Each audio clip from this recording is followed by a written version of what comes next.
All right, ladies and gentlemen, here we go. Game number 2 in match 4. Lucky versus Koss. We have Koss up 1-0, but Empire's down 1-2. Can they make it back, Jeff? I don't know. Luck Cass has his work cut out for him. He is up 1-0 over Lucky, and that's obviously making his chances a lot better. But man, with their back up against the wall, they were down 0-2. Could we see that comeback? Is Empire that team to do that? Man, I think they actually did that against Mouse. I think they were 0-2, then they went back up to 2-2. Well, I have to say that I am very lucky to be casting this with you. Okay, that was good. Thanks. That was good. Secret, like, little editor's note, people. He spelled casting in that last time with a K. Yeah. Yeah. God, we're so good at this. Name me a caster that makes puns as good as that. Can't find him. Can't find him. Can't find him. And you know what? It's all improv. Yeah, we don't script this crap. Nope. Really excited for this match. Daybreak. A good map for both players, I think. Like, again, you know what? Here's the thing about Daybreak. Oftentimes you'll hear people talk about it like, you're not going to, outside of a few players, you're not going to hear people make severe complaints. This is just, in my opinion, this is the StarCraft 2's new Lost Temple from Brood War, where it was like, I feel like I could play this map without worrying about severe imbalance and have a great game. And you know what? Hats off to the people that made Daybreak. I'm just really a big fan of it. Cass going with a outside barracks. You'll notice gas going down as well. So this is not ultra tomfoolery. What this is the drone pulls up and is like, uh-oh, where is your barracks? But the other nice part about this, I learned this from Demuslim a la Lenok, actually, is that you build a couple Marines here, then you can pick up the barracks and pick off the Overlord that would otherwise be parked over that biodome. Yes. And that is so awesome. Unfortunately for the Terran player, Lucky is either like well aware of that or just don't care, because his Overlord's going to make the longest path ever to the space behind the natural. Yeah, normally Zergs have kind of, you know, defended against that by doing this type of Overlord movement. I think the Slayers team is known for always picking off that Overlord over top, so Zergs just in general don't even attempt to go to that spot, even though it's an amazing spot. If they get an Overlord out there, they can see everything that's going on out of both entrances. So it would have been really nice, but nevertheless, we are not going to see that. You know, there is a little bit of a tell. You saw the refinery go up over here, so you know for sure that Koss is not going something like a double proxy Rax. It's probably going to be some sort of reactor Hellion or some sort of variation where you go into Marine Hellion medevac, or maybe even a one gas Banshee. Now, Lucky, on the other hand, is doing the same opening he did last game. You can see the drone starting to get peeled off that gas. Going to probably just leave the one guy on there. But he's getting metabolic for himself really, really fast. And once again, he's facing, at least at this time, well, actually, no. There's no reactor in production, so I have to imagine that there might be a starport, actually. This might be like Marine Hellion starport, the thing that the Slayers made really popular a few MLGs ago. Very big possibility. Also, an expansion does go down. Very standard stuff. Reactor is down in that barracks, but again, it's not aligned with the factory, so it's I can't imagine that this was, you know, the factory is planning on jumping on that reactor. Should just be for Marines. Cass sitting at 1-0, and at this point in time, actually things have calmed down a little bit. Now, Lucky is not going to go ahead and make a spine crawl just yet. That's a lot of lings, Gretorp. This is actually a lot of lings. Typically, Zergs open up with 4, maybe 6 lings, but the mere fact that we're looking at 8 with 4 more along the way, this could end up being aggressive. Oh, it most certainly is. You can see actually 8 more Zerglings coming in here. So this is going to be actually a Zergling pressure. And I'm going to tell you, Terrans don't really prepare for this normally because of the thought that, hey, I have the capacity to make a ton of Hellions, so don't go just straight up Zergling. It would be kind of silly. So it's kind of like metagame in the metagame because of that. Terrans a lot of times think, oh, I only have to make 2 Hellions because, you know, they're not going to go mass circling. So it's a little bit of a toss-up right there. And this will punish Terrans that are a bit too cheeky and don't want to fully commit to that Hellion count. Now, Lucky's a little bit slow to spring on this. More Hellions are starting to pop out here. Ooh. With that depot wall the way it is, there's a good chance Cass could hold this off just outright, but I feel a little bit weird saying that. And as I said, okay, here we go. Lings swinging around that right side. Couple of Marines are exposed. Depots should get raised here, and they absolutely do.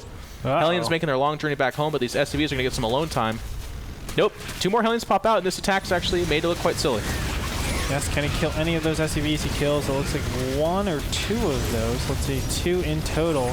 So that'll help out quite a bit. Hellions will have to come back. So at least, you know, for the cost of 8 Zerglings, he sees exactly what the army composition of the Terran player is. He knows what he's capable of. No super fast, you know, 9-10 minute pushes with siege tanks.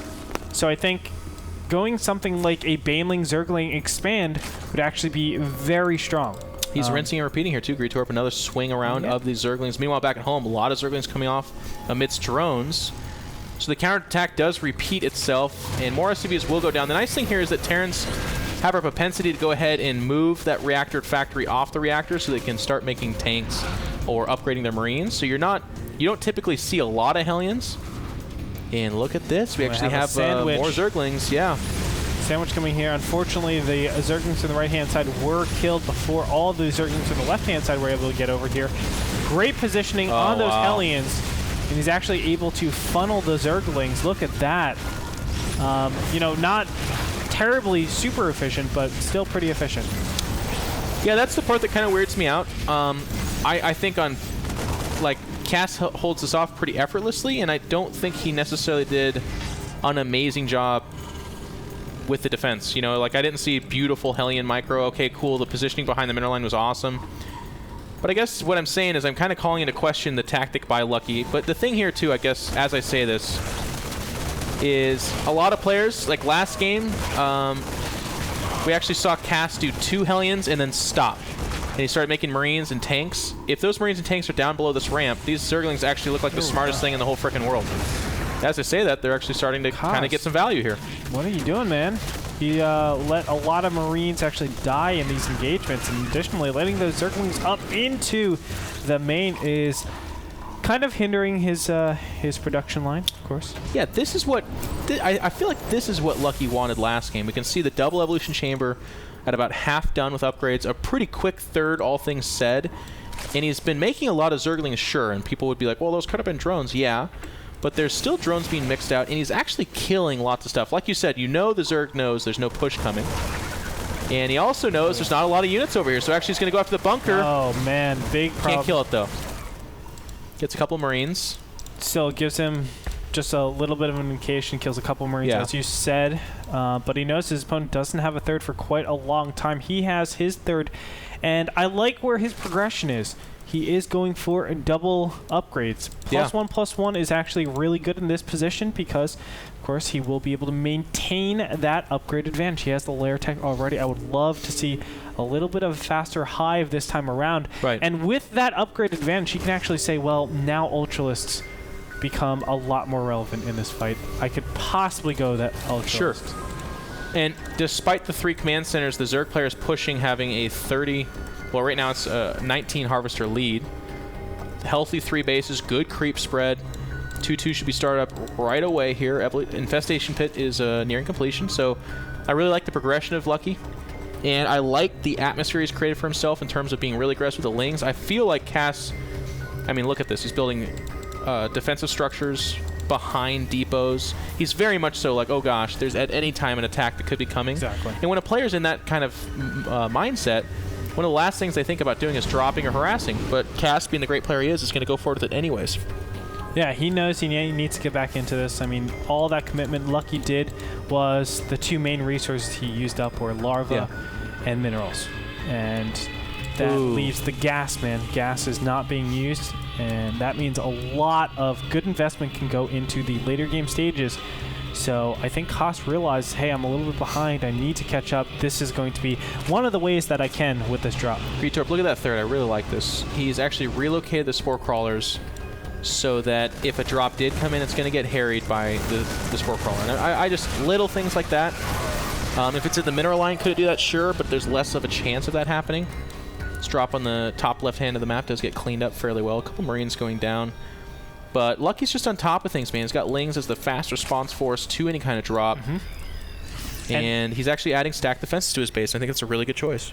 And let me tell you, these Zerglings are basically free because of the big advantage he's had with minerals ever since that mid-game stage. So he's going to be surging into endgame. Yes! Look at that. Burrow is being researched. My God. It's sad that we have to celebrate that, but you're absolutely right. It's such a powerful spell. Makes the infestors significantly more dangerous, but also things like, okay, a drop happens, burrow my drones, or burrowing a ling at a base spot is such a huge ordeal. If I have to spin a scan to kill a zergling so that I can land a command center, that's such a big deal. And a lot of times Terran players will forget to do that. So a command center will sit there floating in the heat of battle for, 2 minutes or something like that. I mean, just little things like that for a relatively inexpensive upgrade that affects every unit you have on the ground. It's tremendous. Oh, yes. And look at this Hive Tech and Spire Tech on the way out at the same time. Obviously, it's like Lucky was listening to us here at the NASL studio. He did everything possible to actually, just get better. I just wonder if he didn't take the last game serious. And I know that's kind of weird for me to try and get inside the head of a Korean player, but there is definitely, I'll tell you what, perhaps it's my Brood War background, but there was definitely a period of time where Korean players would have to face a non-Korean and they wouldn't take it very serious because they just know they're the superior player. But in that last game, Lucky got manhandled, made a lot of... okay, actually I think... Yeah, he got manhandled. I'm trying to remember that game now. He did. And I bet going into this next game, he's like, whoa. I got to give him my best performance. Because right now, this is a different Lucky. His money's staying low. His map control is phenomenal. Half the map is creep spread. And I just, Cass is playing a different beast right now. Absolutely. Yeah, I think he's terrified at this point because I would be. He's been on the back burner the whole game. He hasn't been able to do anything. And there's he's this just drop, there. 6 o'clock at the main. It actually just perused the entire main and was like, wow, I can't go anywhere. What a scary feeling. There's overlords everywhere. There's creep. He looks. There's spine crawlers and spore crawlers. There's lings like, come on, land. You should land here. Land here. It's like, I can't do anything. Don't want, man. Don't want. Yeah. And he's going to try to position out a little bit. I think he's scared at this point because let me tell you, when creep is that far up into your base, you're basically saying to yourself, well, I can be destroyed by banelings at any time. What this forces him to do is just be very, very slow with pushing out. He has to wait until all this creep recedes, and it takes a full minute for creep to actually recede, so it's a very, very long time. This is the time that Lucky will take to trade off his units over here. I don't mind this because it's awesome. You can see 178 supply now. He's getting Corruptors. We're going to see Broodlords pretty soon. Mr. InControL. Ooh, third counter. The base is trashed, and lower right-hand side is trying to get a planetary there. With how well these Zerglings are upgraded, I think there's a very good chance we'll see Zerglings take out a planetary. The third has been disrupted, now landing again. And actually the planetary will get canceled. And he's doing this all with Zerglings. Drop at the top left-hand side, but there's already an Infestor and some Zerglings there to meet it. And that gets shut down about as hard as it possibly can. And Gretorp, to talk more about what you were saying, I mean, that creep spread is so tremendous. How many times do you see successful Marine pushes that are on creep for like half the map? It just doesn't happen, right? Correct. So we are like literally 10 minutes at least away from Cass being aggressive to any kind of base outside of drops. Yeah, because there's just so many different levels that he has to worry about. He can't just send his Marines in willy-nilly because they're going to be picked off by the Zerglings. He can't just scan up and all of a sudden he's fine. And look at this, Broodlord count is starting to rise up. And is Cass ready for this at all? No, sir. Planetary, lower right-hand side. Yeah, it's going to get full surround. No repair there. Wouldn't even waste the mules. That base is gone. And I'll tell you what, Zerg's confident when they're making Broodlords and having an Ultralisk Cavern being morphed in behind that.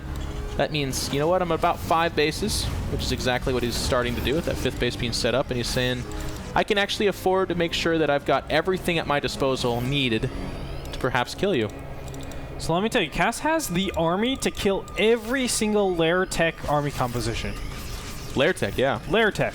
The problem is, it's a Hive Tech army. It's a Hive Tech army. And he's going to see Broodlings. No answer for the Broodlords. Marines are okay, but when they get fungled, they're terrible. It's just they go from, I guess, to 0. And no Terran player reasonably goes, well, I hope he didn't make Infestors. That would be, how we talked about the push on the creep? I mean, look at this. He's saying, I'm going for it, man. Oh, God. Baneling's connecting with some Marines. Oh, my God. The fungal possibility here is huge. But he's going to wait for the Broodlords. And he's just going to go for it. Look at how fast the Banelings are able to get up on his opponent's grill. I mean, this is very grilled up. And congrats. You traded your entire army for a base. And those tanks are all going to go down. The tanks are the things that are impossible to replace. And while tanks don't help you out against Broodlords that much, they're the anchor to your army. That's what keeps you safe from Infestors. That's what allows you to kill Infestors.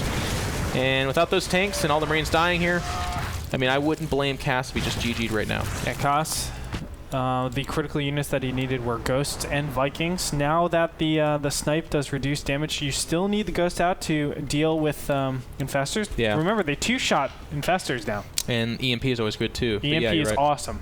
EMP is Snipe awesome. got better against him. So you want to go ahead and get those Ghosts to kind of limit those Infestors by being too aggressive. But right now, I mean, that gas that you need for that, even though he has a ton of gas. That gas. I mean, that gas.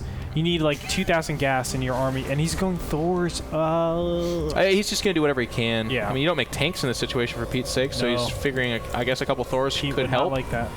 But honestly, like I said, I mean, having lost that army from this point forward, our job as a caster is pretty easy.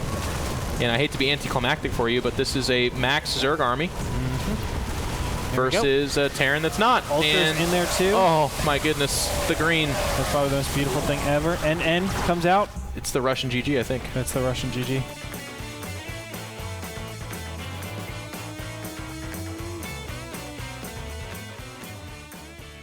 Cass will fall in game number 2, and it is tied up in a 1-1 series. So a little bit interesting. Now, if FXO wins this, they will win the clan war in game 3 and $1,000. If they lose, though, pushes to an ace match. Ace match, and that is, of course, really exciting. But right now, I'm kind of preoccupied. Lucky versus Cass, that's a dream match for me. Lucky obviously had that really good IPL run. He's been making his way into a lot of FXO lineups, which means that he does really good behind closed doors. These Korean teams, and a lot of the professional teams, actually, I wouldn't be surprised if Empire does. I know EG does do it. We have ranking leagues, and we play games amongst each other where we know where everyone stands. The fact that Lucky is constantly in that top 4 means to me that FXO basically says Lucky's one of our best players. So I'm really excited because I think Cass is one of the best Terrans, and right now we're at 1-1, and we're going to go into that last match.